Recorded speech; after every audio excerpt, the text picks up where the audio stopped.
A gente segue falando de eleições para tratar das estratégias de Lula e Bolsonaro para o segundo turno.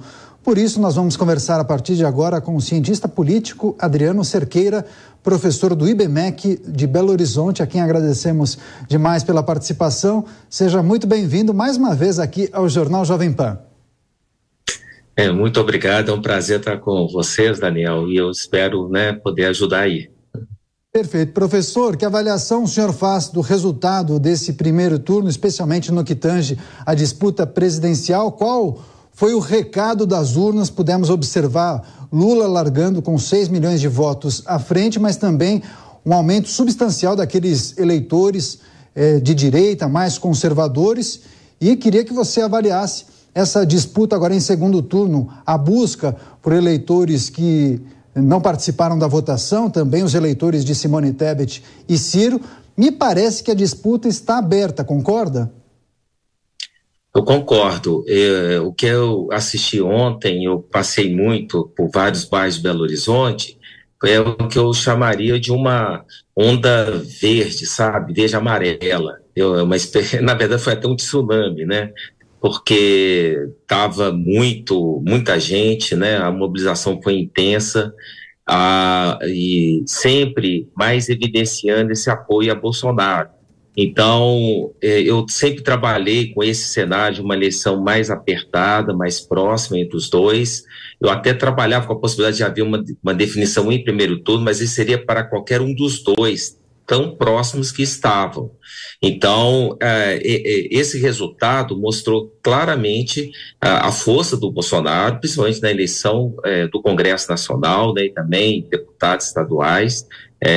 O Bolsonaro mostrou que é uma liderança nacional consolidada, está mudando o perfil dos partidos, e se Lula teve a vantagem de sair com uma pequena vantagem no segundo turno, por outro lado, Bolsonaro é o atual presidente, e isso também lhe é uma vantagem, e aparentemente ele está crescendo aí em termos de mobilização. Portanto, eu acho que a disputa está, de fato, praticamente zerada, empatada, e aí ambos podem ganhar essa eleição.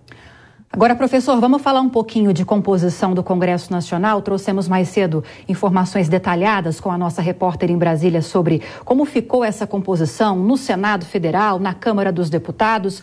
Inclusive, na Câmara dos Deputados, o Dani trouxe a informação para a gente, nós tivemos cerca de 44% de renovação e ainda que a eleição presidencial não esteja já definida, isso vai se definir agora no segundo turno, no final do mês, já se movimentam os partidos a respeito de alianças. Existe a possibilidade, por exemplo, de PP se aliar com a União Brasil, o que tornaria essa nova bancada a maior no Congresso Nacional, maior inclusive do que a bancada do PL, que ganhou destaque nessa nova composição. O senhor acredita que essas alianças ainda dependem dessa definição de quem vai ser o novo presidente do Brasil para que elas se concretizem ou não?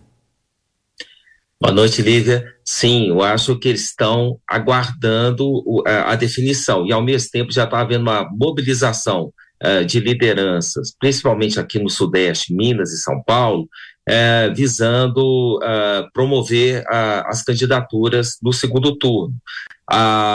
De novo, houve um aumento expressivo da chamada bancada conservadora. Eu trabalhava com essa hipótese, de que o Congresso novo seria mais conservador que o atual. A gente vê que os outroras grandes partidos, se esvaziaram. O PT é o único que ainda tem aí alguma capacidade de fazer algo mais efetivo, mas o PSDB se esvaziou, essas legendas mais ligadas à centro-direita ganharam destaque e vão agora ocupar os principais postos de comando no Congresso e no Senado. Então, essa movimentação do PP com a União Brasil muito provavelmente vai estar dependendo lá da Bahia, onde vai haver um segundo turno muito acirrado, e o ACM Neto depende bastante do Bolsonaro, e da força do bolsonarismo lá, para poder encostar e até ganhar do candidato do PT. Então, eu acredito que sim, essa rearticulação partidária vai acontecer, e isso até releva o apoio eventual que antes grandes líderes de partidos hoje esvaziados estão eventualmente dando para este ou aquele candidato presidencial. O Brasília tremeu ontem com as mudanças ocorridas no Congresso Nacional. Perfeito. Professor, nós conversamos há uns dias e o senhor mencionou o seu trabalho à frente de um instituto de pesquisa e trouxe detalhes de como funciona esse processo. Surpreendeu o senhor o desempenho dos institutos de pesquisa? Muitos erraram e erraram muito. Não somente nos percentuais de Jair Bolsonaro, como também os índices de Simone Tebet, Ciro Gomes, mas também erraram para o governo de São Paulo, Senado em São Paulo, Senado no Paraná, só para citar aqueles que ficaram mais gritantes, né? Ao que o senhor atribui esse desempenho? Erro na metodologia, a base de dados equivocada ou defasada do IBGE? Muitos também atribuíram aquele eleitor envergonhado de Jair Bolsonaro, que quando perguntado pelo funcionário ou colaborador do Instituto, não revela o seu voto. Que avaliação o senhor fez desse desempenho chamado por muitos de pífio?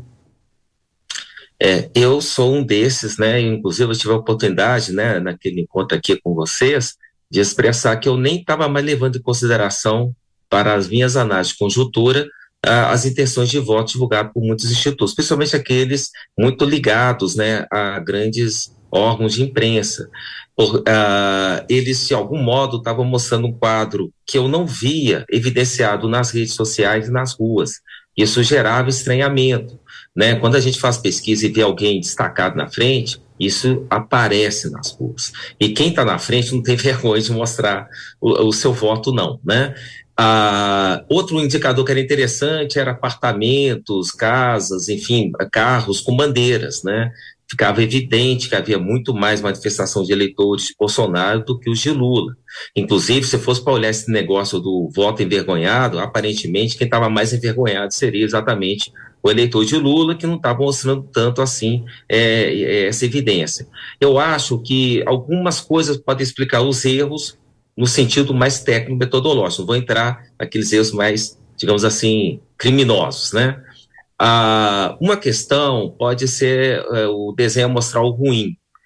Vamos lembrar que teve instituto que acertou, teve instituto que a diferença de Lula para o Bolsonaro ficou dentro da margem de erro deles, né? Teve instituto que soube mostrar que estava muito próximo a disputa entre os dois, com uma certa vantagem para o Lula. Então, eu estou analisando que institutos que erraram muito a distância de Lula para Bolsonaro, ou até mesmo de Bolsonaro para Lula. Distâncias superiores a 10 pontos percentuais, para mim, é o que eu chamo de um erro catastrófico. Tem que consertar a máquina. Uma das questões pode ser desenho amostral. Um certo perfil socioeconômico do eleitorado do Bolsonaro estava mal representado na amostra. Isso pode explicar, mas aí é um viés de amostra, tem que ser avaliado, analisado e corrigido, né? Outro problema que eu acho que pode ter acontecido muito, principalmente naqueles institutos trabalhados para jornais, é o que eu chamo de questionário muito longo. E questionário muito longo que muitas vezes, depois da intenção de voto, começa a trabalhar assuntos, muitas vezes, que indicavam uma certa matéria que seria crítica ao Bolsonaro. A probabilidade do eleitor de Bolsonaro desistir da entrevista aumenta. Então, eu acho que pode ter havido muito recusa, muita desistência de eleitores de Bolsonaro nesse tipo de questionário. Institutos que aplicaram um questionário mais curtinho erraram menos. Inclusive, quando a gente analisa a média das pesquisas presenciais, o erro foi mais acentuado que naquelas feitas por telefone. E telefones, geralmente, o questionário é mais curto. Então, eu estou indicando aqui duas possibilidades, né, que induziram alguns institutos a fazer um erro sério, grave. Eu, como analista de conjuntura eleitoral, eu não levei em consideração as intenções de voto. Eu trabalhei com outros indicadores, outros parâmetros, inclusive econômicos, mobilização nas ruas e também nas redes sociais, para eu desenvolver uma interpretação que a eleição iria para o segundo turno e estaria bastante apertada entre Lula e Bolsonaro.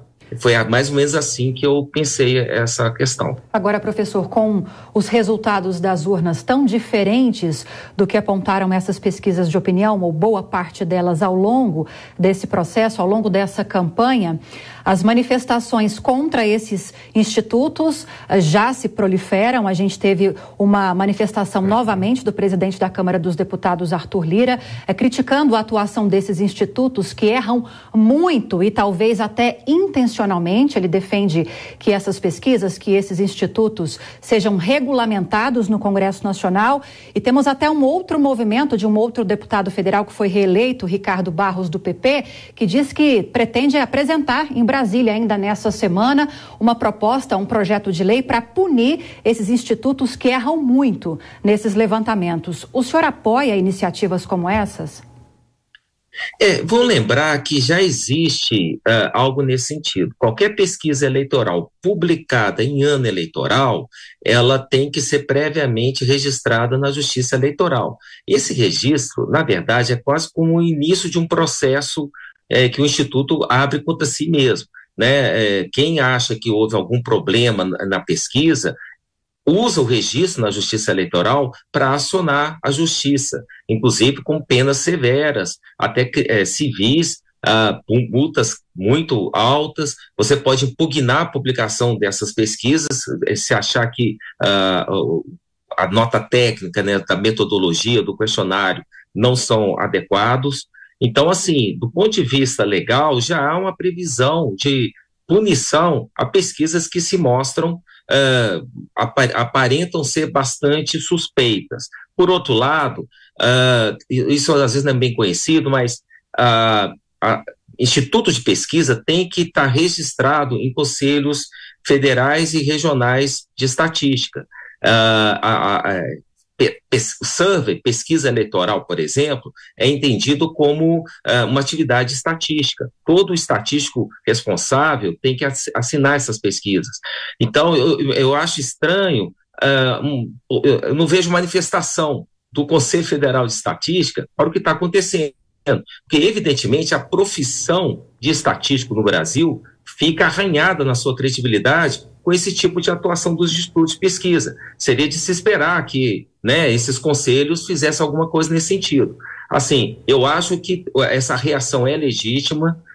Eu não sei como que eles vão fazer para poder validar um processo mais efetivo, mas eu entendo que a pressão sobre os institutos é legítima, é legal. Isso afeta muitas vezes a campanha de candidatos, de partidos, que eles dizem até dificuldade de conseguir maior aumento, né, até de financiamento. Sim. Então, sim, eu acho que os institutos têm que tomar muito cuidado. É comum ter essas reações nesses períodos assim, pós-eleitorais, mas eu acredito que o que aconteceu esse ano no primeiro turno não foi um bom espetáculo, não. Alguns institutos vão falar, acertaram, fizeram um bom trabalho, então, assim, mostraram que tem uma questão técnica bem resolvida, enquanto que outros, evidentemente, estão com problemas sérios aí nessa área.